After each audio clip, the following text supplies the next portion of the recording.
So again good morning everyone. Today's topic is protein.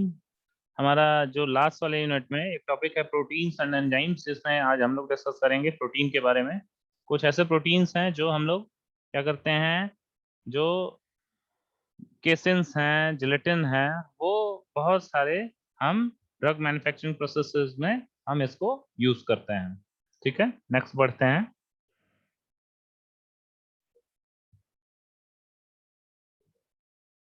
सबसे पहले proteins क्या होते हैं, तो इसे हम लोग देखेंगे। लिखा है proteins are one of the primary compounds in the formation of life and are present in all organisms of all living and plant kingdom।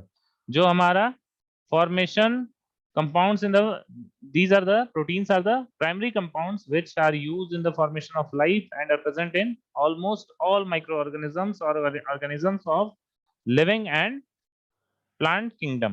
These compounds play an important role in cell function and the processes of tissue formation। Cell function और tissue processes में protein का एक बहुत ही important role है।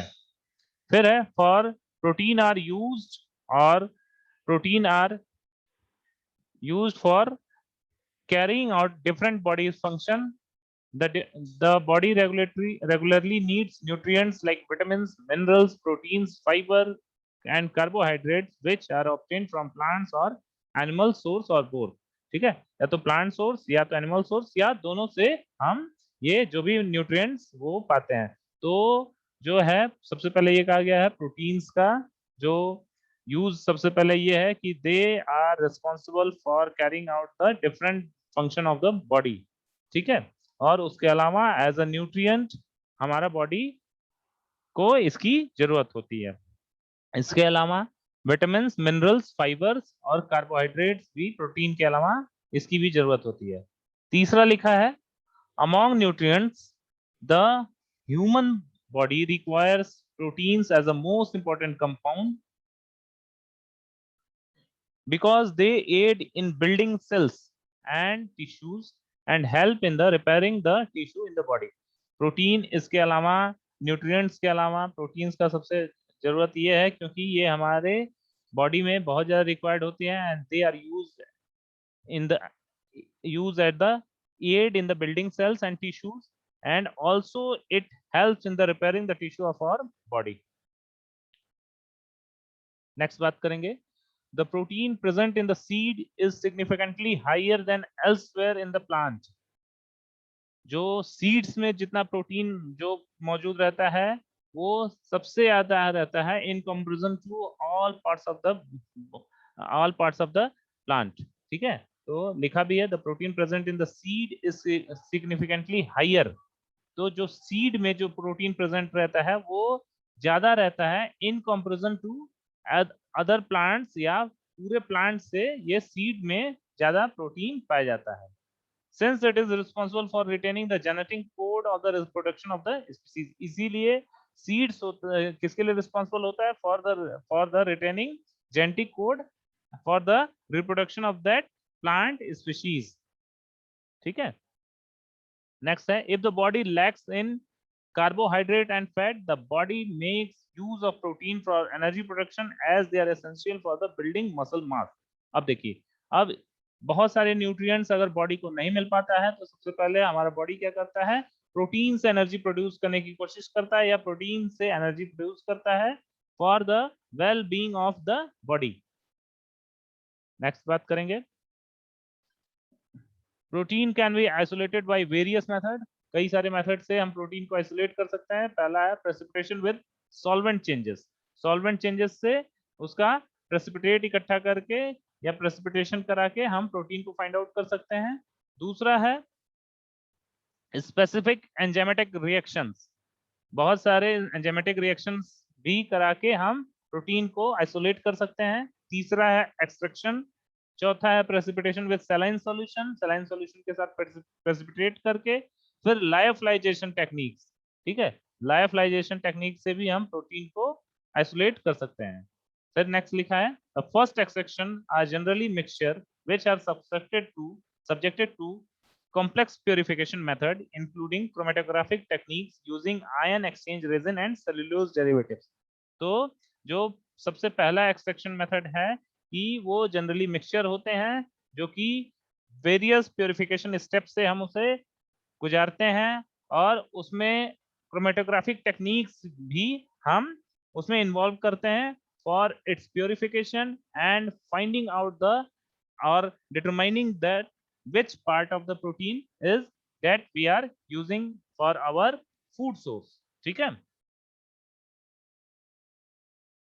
Next है हमारा structure और composition की बात करें तो basic composition of the protein are carbon, hydrogen, oxygen and nitrogen.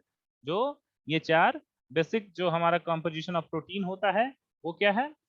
Carbon, hydrogen, oxygen and nitrogen. It may be also present in sulphur and phosphorus.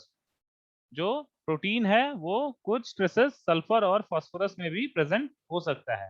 Other occasional elements are iodine, copper, iron and zinc. अब देखिए कभी कभी क्या होता है occasionally या बहुत कम traces में आयोडीन, कॉपर और आयरन में भी, आयरन और जिंक में भी पाया जाता है. Next, nitrogen is a characteristics element constituting about 16% of most protein. जो नाइट्रोजन है उसमें वो mostly 16% of that content protein का कंटेंट होता है. फिर है the structural unit of protein are amino acid. Amino acid structural unit protein के होते हैं.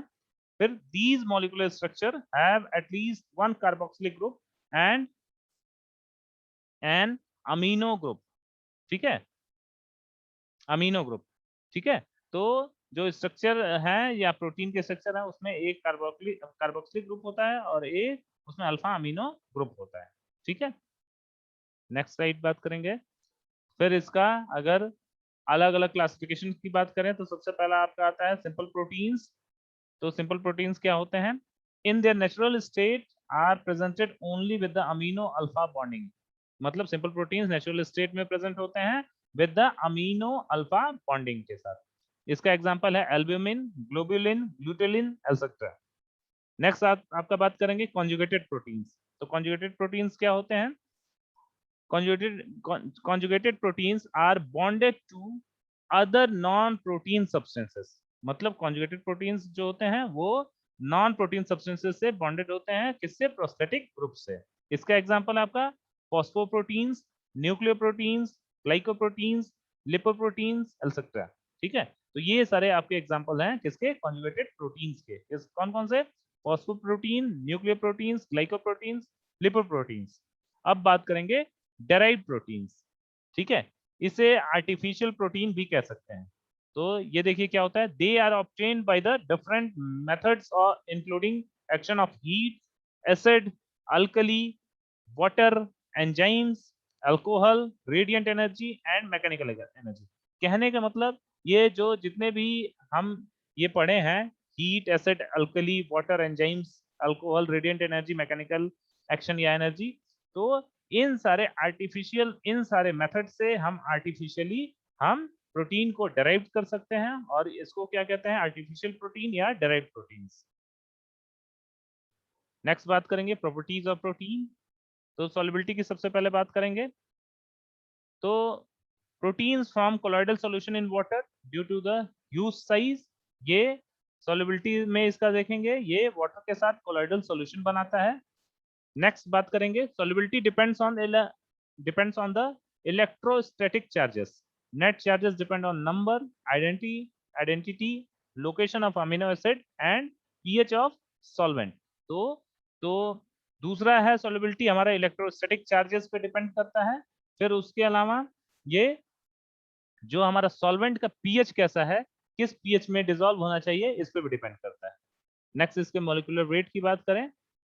Proteins molecular weight variation depends on the number of amino acid residue. मतलब उसका जो वेट वेरिएशन किस पे डिपेंड करता है कि उसमें अमीनो एसिड कितने या अमीनो एसिड रेसिड्यू कितने हैं. फिर बात करेंगे